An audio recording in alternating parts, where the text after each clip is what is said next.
Au sommaire cette semaine de Phubis TV, Breakbot, One Out of Two, Guinness, Made of More, John Eklund, Purely Pacific Northwest, Sevenly, Give, Louis Vuitton, Voyage dans le temps, interview de Jean Nouvel.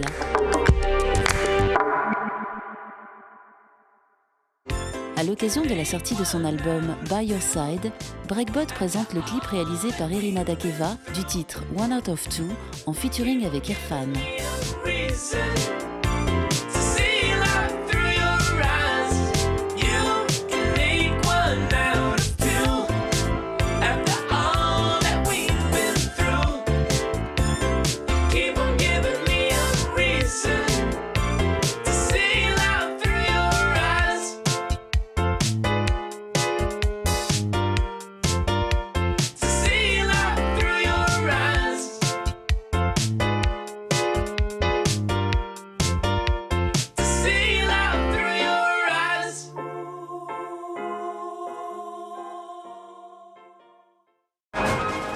Sous la direction artistique de David Wilson, les réalisateurs Jake and Josh nous proposent une vidéo dévoilant la fabrication de la sculpture Made of More pour la marque Guinness, le tout sur une musique inédite de Woodkid.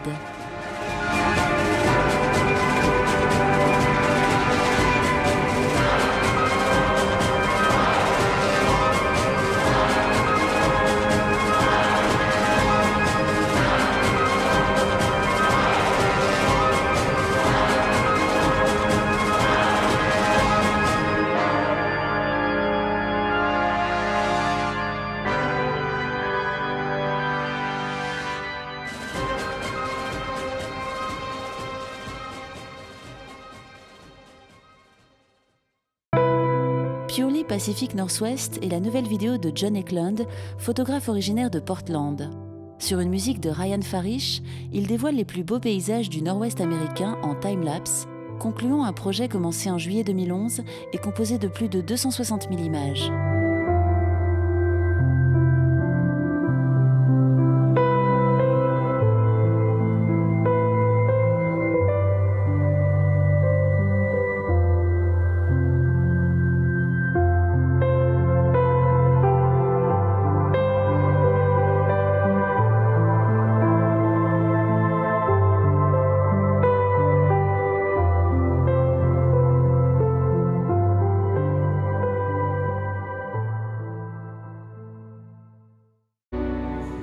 Durant 7 jours, les équipes de Sevenly ont observé autour d'eux tous les actes et les dons que les gens font sans contrepartie.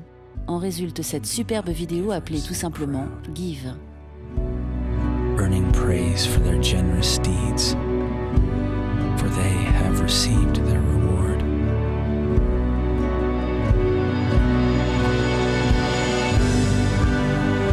But for those who give in secret, more shall be given unto them.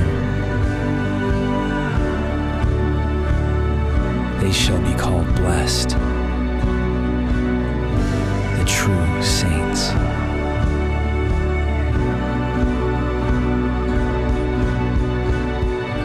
The restorers of streets to dwell in. Le réalisateur Jérémy Rozan a réalisé ce spot pour Louis Vuitton, appelé Voyage dans le temps. Sur le morceau Planisphère de Justice, cette création projette le mannequin Alana Zimmer dans un univers mélangeant science-fiction et joaillerie.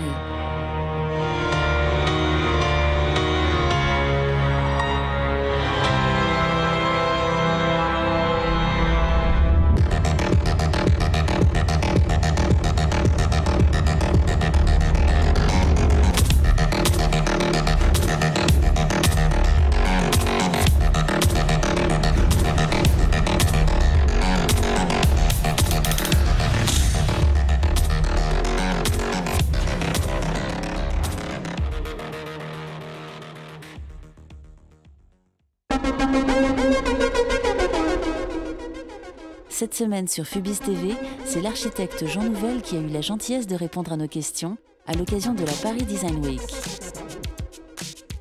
La Design Week, maintenant c'est annuel, si je comprends bien. Et On ne peut pas chaque année avoir des produits finis. Donc on peut mais par contre, chaque année, on peut traduire, une énergie. Ce n'est pas pour montrer des produits totalement cuits, je dirais, mais plutôt en train de se fabriquer, en train de sortir. Un architecte, c'est quelqu'un, pour moi, qui travaille par rapport à une situation physique,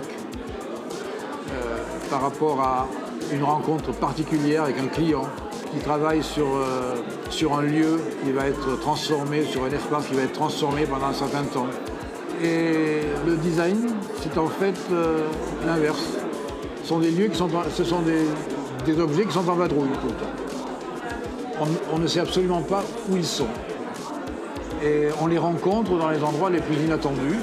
Et quand on est un designer, on arrive dans un appartement, on tombe sur une de ces tables ou de ces chaises, on dit « jamais j'ai pu penser que ça m'arriverait une chose pareille ».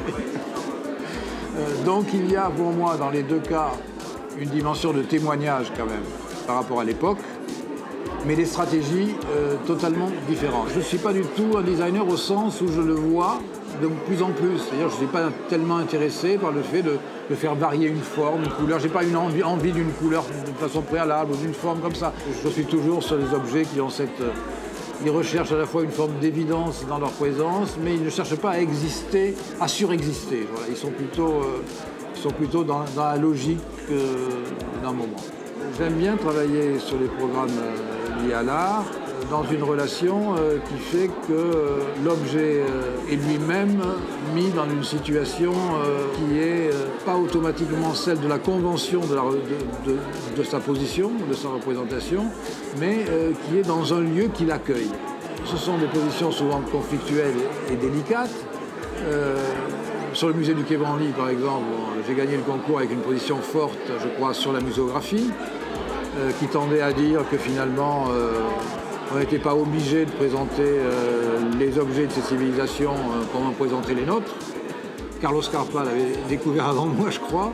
Mais quand on regarde aujourd'hui toutes les peintures religieuses, par exemple, qui sont mises dans les musées et qui sont éclairées avec deux projecteurs, comme dans les églises, quand on met une pièce pour aller éclairer l'œuvre qui est dans l'obscurité, il est important de créer la relation en termes d'échelle, en termes de lumière, en termes de colorométrie, en termes d'axe de découverte, la relation qu'il y a entre le lieu pour lequel l'objet a été créé et la façon dont on le présente.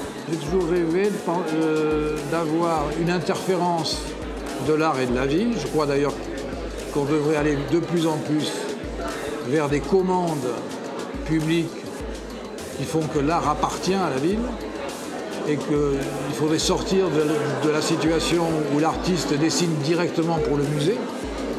Là, il y a une façon de mettre les œuvres d'art dans la ville, dans le parcours urbain, dans des endroits qui sont quand même faits pour l'art, mais qui appartiennent à l'espace public. Bon, actuellement, je dirais que les vents nous poussent vers les pays émergents. C'est assez difficile parce qu'en fait, là-bas, le coût de construction est très bas, donc ça veut dire qu'on est très mal payé. Et qu'en plus, c'est difficile de savoir le sens de ce qu'on fait là-bas. Mais je me suis pris au jeu. Donc là, actuellement, je travaille au Pérou, à Lima. Je vais travailler en Chine, à Pékin. Donc c'est important. Ce sont mes nouvelles aventures. Rendez-vous au prochain numéro de Phubis TV, à la semaine prochaine.